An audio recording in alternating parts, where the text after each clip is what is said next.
Hi everyone, I am Ray Ball. I am a history professor and a poet, and also I am the associate editor of a literary magazine called Alaska Women Speak. Welcome to my home office. It's actually a lot cleaner than it usually is because I just rearranged it, but you might still notice some clutter, so please forgive that. You might also hear a dog snoring at some point in this video. That's my Beagle Bailey, and really all I can say to the snoring is that everyone is a critic.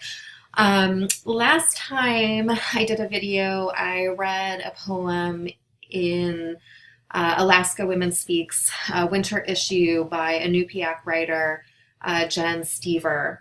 Today I'm going to read one of my own poems. It was published by the literary magazine Coffin Bell in their inaugural issue, and it also is in their anthology, which is just chock full of really incredible poetry and dark stories. Coffin Bell also nominated this poem for a pushcart and for Best of the Net, which was a really humbling and delightful surprise for someone who is still a relative novice to the poetry scene. The poem that I'm going to read today is one that I won't say a lot to preface it. I'll just say it is a historically informed poem. And I wrote it while I was on a research trip and small-scale exchange to Havana, Cuba. I was there doing some archival research for a digital history project. However, I also went to a number of different museums in Havana and also in other parts of the island. And when I was in Havana at the Museum of the Revolution, I was really struck by a particular exhibit that focused on sort of the everyday materials that revolutionaries used during combat.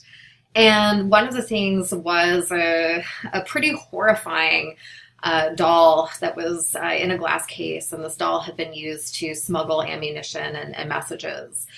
So this poem stemmed originally just from simply sort of thinking about that particular doll. But I also was thinking about children more broadly, and I was thinking about sort of not only the narratives that we hear about Cuba in the United States, but also thinking about Cuban refugees and people who fled the revolution in Cuba as part of what was called Operation Peter Pan, particularly Cuban children.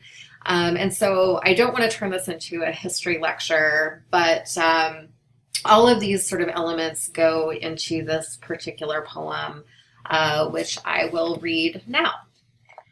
Doll Operatives. Does the doll in the museum remember her mission? Automaton blonde. She spends her days and nights suspended in a glass case, but she was once a toy of action.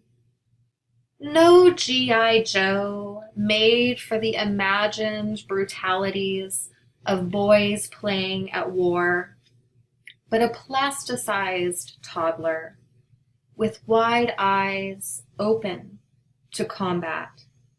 She served the Cuban Revolution. Beneath that synthetic hair was a head stuffed full of messages, bullets in the body. No one suspects a child's doll or the underskirts of women, nice girls with weaponized vaginas. The doll's sister was a member of the opposition. She went to Miami and then on to Buffalo in the arms of the daughter of a dissident, a participant in Operation Peter Pan.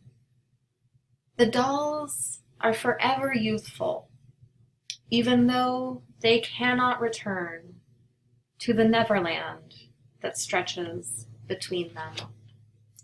Thank you.